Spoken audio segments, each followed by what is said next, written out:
Imagine being sold into slavery for $10. Imagine being sold into slavery by your parents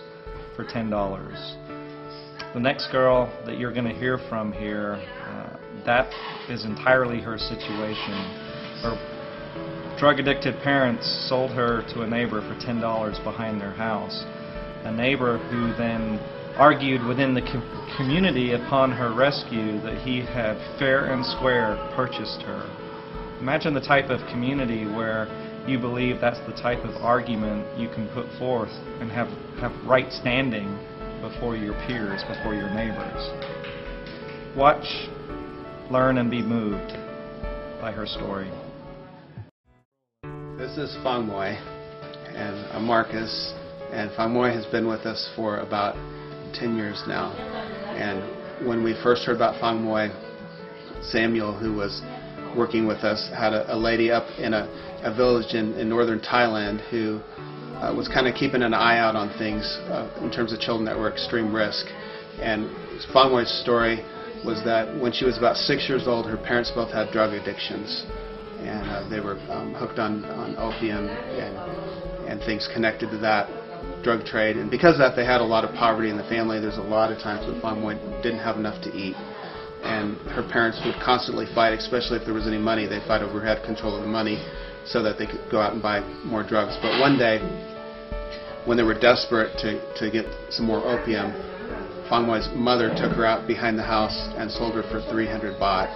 to a neighbor. It was a Chinese man who we're not sure what his motives were exactly, whether he wanted to use her as a household servant or what, but he bought her for 300 baht.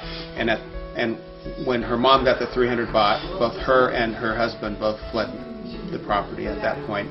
And her sister, who had married about 14, 15 years old, was 17 years old, came in and pled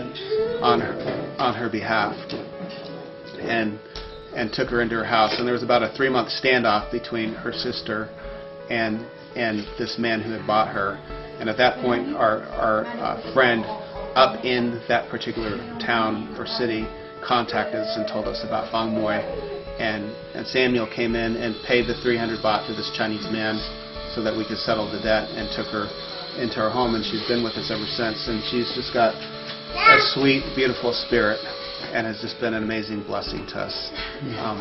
The entire time she's been here, I mean, my wife and I, every time I see her, my heart just melts.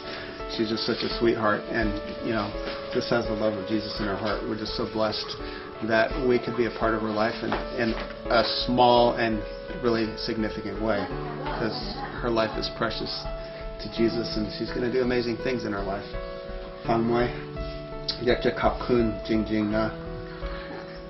Phang Moi เป็นคนปรัชญานะแล้วก็อธิบายให้เรารู้เรื่องนี้ว่ามีหลายคนที่ต้องเข้าใจปัญหาเป็นยังไงถ้าเขาเข้าใจเขาจะมีใจช่วยคนอื่นด้วยนะต้องขอบคุณมากๆจะช่วยบอกเราเรื่องนี้นะผมเข้าใจว่าไม่ง่ายนะไม่ง่ายบอกนะแต่มีประโยชน์จริงๆอยากจะขอบคุณนะเข้าใจไหมแล้วก็ฟังมันอยากจะบอกอะไรอีกไหมมีอะไรอยากจะบอกไหมI'm asking Phang Moi if there's anything she wants to say to us. อยู่กับพ่อแม่ที่นี่เป็นไงอยากจะขอบคุณนะคะการอยู่ที่นี่ก็รู้สึกอยู่ที่บ้านกับที่นี่ก็เปลี่ยนแปลงมากได้อยู่ที่นี่ก็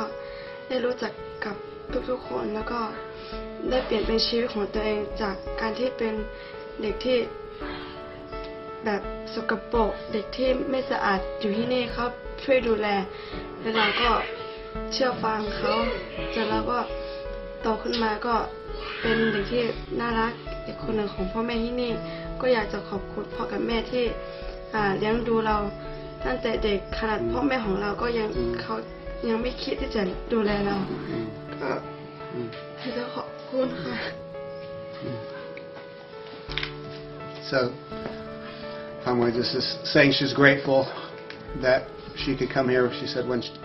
she came here, she was just a dirty little thing, didn't know how to take care of herself, and they made her beautiful, taught her how to be good-mannered and